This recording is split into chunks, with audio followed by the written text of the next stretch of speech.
Sardex, voi siete la dimostrazione che un'idea e una modalità di commercio che è il Sardex, che è attualmente un circuito di credito commerciale, possa avere capacità di resistere, di espandersi anche a rispetto di altri tentativi. Cioè tutti abbiamo in testa per esempio Bitcoin che doveva diventare la moneta di scambio virtuale eccetera eccetera, ha fatto un flop clamoroso. Perché il Sardex non l'ha fatto?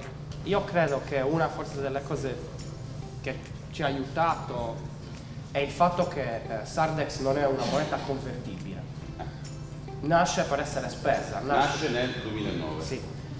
E nasce con una sorta di design monetario molto particolare, non banale.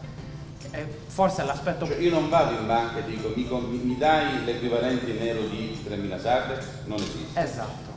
I Sardex vanno guadagnati, vanno meritati e vanno spesi, nascono come una forma complementare di credito e working capital. Quindi diciamo che, per dirla alla mia maniera, è una forma di baratto evoluto. Allora io qua vorrei dirti no, nel senso, il baratto, e questo è un mito che faccio pubblicità un attimo a David Graeber, che è un antropologo, che ha scritto Storia del debito. Anzi, il titolo del libro è Debito, i primi 5.000 anni di storia.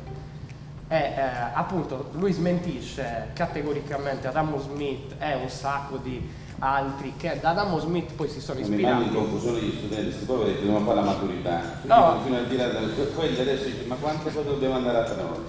No, la questione è che il baratto normalmente, storicamente, antropologicamente si fa tra sconosciuti. Cioè tra la tribù amazzone che incontra a metà della foresta l'altra tribù, non si conoscono, mettono da una parte l'offerta, la controfferta dall'altra. Se lo scambio si fa indipendentemente e senza relazione. Quindi quello che noi tra virgolette rappresentiamo è un sistema fiduciario, per cui è necessaria la conoscenza, è necessaria la fiducia, è tutt'altro che baratto perché poi è multilaterale. Noi siamo dei facilitatori. Il gioco è sempre poi è uno strumento quello che mettiamo a disposizione, e queste 3.000 aziende in circa 6 anni hanno fatto 250.000 operazioni per un totale di oltre 120-130 milioni di euro di valore scambiato localmente. Il nostro modello nasce per le economie locali. Nel corso degli anni abbiamo ricevuto e continuiamo a ricevere moltissimo interesse dal resto d'Italia come dal resto d'Europa e il resto del mondo, e abbiamo iniziato a replicare. Per cui c'è un circuito come Sardex in Emilia Romagna che si chiama Liberex. Ora, il principio che vorremmo e stiamo cercando di stabilire nell'interscambio tra ecosistemi locali che sono diversi è basato su un principio semplice: non spostiamo bottiglie d'acqua da nord a sud, spostiamo i nostri surplus e i nostri gap, tra virgolette. Noi ci siamo sempre posti con il principio di rispettare l'ordinamento e la legge. Detto questo, perché siamo complementari, rispettiamo le regole e soprattutto non ci vogliamo mettere a sostituire un bel niente. Noi abbiamo reagito a una situazione emergenziale nel senso che era emergente, saliva dal basso, e Sardex nasce bottom up e anche gli altri circuiti nascono tra virgolette dal basso, ma con un obiettivo molto alto. Ex malo bon. Sì. Se ci dice bottom up, loro magari invece scrive ex malo bon, esatto.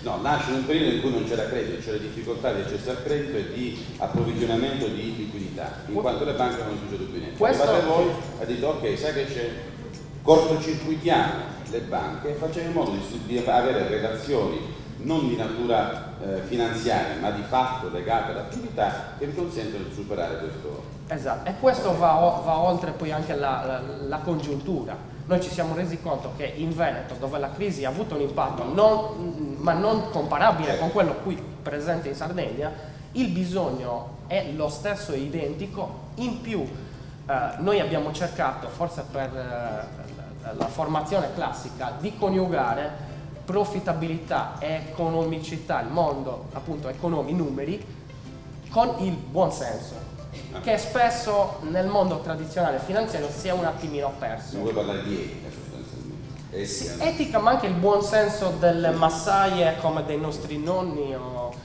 Personalmente penso che rispetto a quello che è la nostra visione iniziale siamo forse al 35% di capacità? No, di proprio percorso.